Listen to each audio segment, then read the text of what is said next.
ಹರೇ ಕೃಷ್ಣ. ನನ್ನ ಹೆಸರು ಜಯಲಕ್ಷ್ಮಿ ಅಂತ, ಟಿ ದಾಸರಹಳ್ಳಿ. ಇವತ್ತಿನ ನೀತಿ ಕತೆ ಕರ್ಮಫಲ. ಒಮ್ಮೆ ಕೃಷ್ಣ ಮತ್ತು ಅರ್ಜುನ ನಗರ ಸಂಚಾರ ಮಾಡ್ತಾ ನಗರವೆಲ್ಲ ತಿರುಗ್ತಾ ಇರ್ತಾರೆ. ಸ್ವಲ್ಪ ಹೊತ್ತಿನ ನಂತರ ಒಂದು ದೇವಸ್ಥಾನದ ಹತ್ರಕ್ಕೆ ಬರ್ತಾರೆ. ಅಲ್ಲಿ ಒಬ್ಬ ಬಡ ಬ್ರಾಹ್ಮಣ ಭಿಕ್ಷೆ ಬೇಡ್ತಾ ಕೂತ್ಕೊಂಡಿರ್ತಾನೆ. ಅವನನ್ನು ನೋಡಿ ಅರ್ಜುನನಿಗೆ ತುಂಬ ಅಯ್ಯೋ ಅನಿಸುತ್ತೆ, ಕರುಣೆ ಬರುತ್ತೆ ಅವನಿಗೆ. ಅವನೇನು ಮಾಡ್ತಾನೆ, ಅರ್ಜುನ ಅವನಿಗೊಂದಷ್ಟು ಚಿನ್ನದ ನಾಣ್ಯಗಳನ್ನು ಕೊಡ್ತಾನೆ. ಆ ಬ್ರಾಹ್ಮಣ ಆ ಚಿನ್ನದ ನಾಣ್ಯಗಳನ್ನು ತಗೊಂಡು ಮನೆಗೆ ಹೋಗ್ತಾ ಇರ್ತಾನೆ. ದಾರಿನಲ್ಲಿ ಒಬ್ಬ ಕಳ್ಳ ಅದನ್ನು ಕಿತ್ಕೊಂಡು ಹೋಗ್ಬಿಡ್ತಾನೆ. ಬರೀ ಕೈನಲ್ಲಿ ಮನೆಗೆ ಹೋಗ್ತಾನೆ. ಅವ್ನು ತುಂಬ ಬೇಜಾರಾಗೋಗ್ಬಿಡುತ್ತೆ. ನೆಕ್ಸ್ಟ್ ದಿನ ಮತ್ತೆ ಕೃಷ್ಣ ಮತ್ತು ಅರ್ಜುನ ಇಬ್ರು ನಗರ ಸಂಚಾರ ಬರ್ತಾರೆ. ನೋಡ್ತಾರೆ ಅದೇ ಸ್ಥಳದಲ್ಲಿ ಅದೇ ಭಿಕ್ಷುಕ ಮತ್ತೆ ಕೂತ್ಕೊಂಡಿರ್ತಾನೆ. ಆಶ್ಚರ್ಯ ಆಗುತ್ತೆ ಇವರಿಬ್ರಿಗೂ. ಕೇಳ್ತಾರೆ, ಏನಪ್ಪ ಆಯಿತು, ನಿನ್ನೆ ತಾನೇ ಕೊಟ್ಟವಲ್ಲ ಅಂತ. ಆವಾಗ ಆ ಭಿಕ್ಷುಕ ಹೇಳ್ತಾನೆ, ಇಲ್ಲ ಸ್ವಾಮಿ, ನಿನ್ನೆ ನಾವು ಕಳ್ಳರು ಕಿತ್ಕೊಂಡು ಹೋಗ್ಬಿಟ್ರು ನನಗೆ ಕೊಟ್ಟಿರುವಂತಹ ಚಿನ್ನದ ನಾಣ್ಯಗಳನ್ನ ಅಂತ ಹೇಳ್ತಾನೆ. ದುಃಖ ಪಡ್ತಾನೆ. ಆಗ ಶ್ರೀಕೃಷ್ಣ ಪರಮಾತ್ಮ ಅವನಿಗೊಂದು ವಜ್ರದ ಉಂಗುರವನ್ನು ಕೊಡ್ತಾರೆ, ತಗೊಂಡು ಹೋಗು ಇದನ್ನ ಅಂತ ಹೇಳಿ.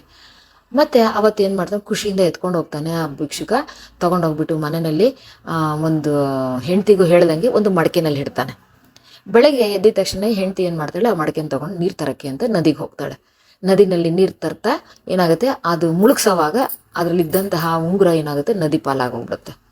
ಅವಳು ನೀರು ತುಂಬಿಸ್ಕೊಂಡು ಬರ್ತಾಳೆ. ಅವಳಿಗೆ ಗೊತ್ತಿಲ್ಲ ಇದರಲ್ಲಿ ಉಂಗುರ ಇರೋ ಬಗ್ಗೆ.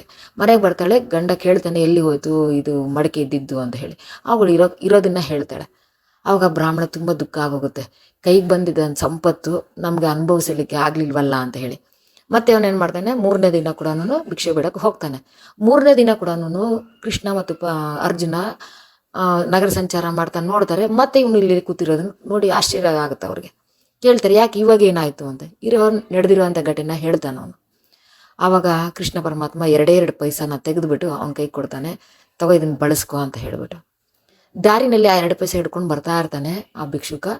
ಎದುರುಗಡೆ ಒಬ್ಬ ಬೆಸ್ತರೋನು ಅಂದರೆ ಮೀನು ಹಿಡಿಯೋನು ಬರ್ತಾ ಇರ್ತಾನೆ.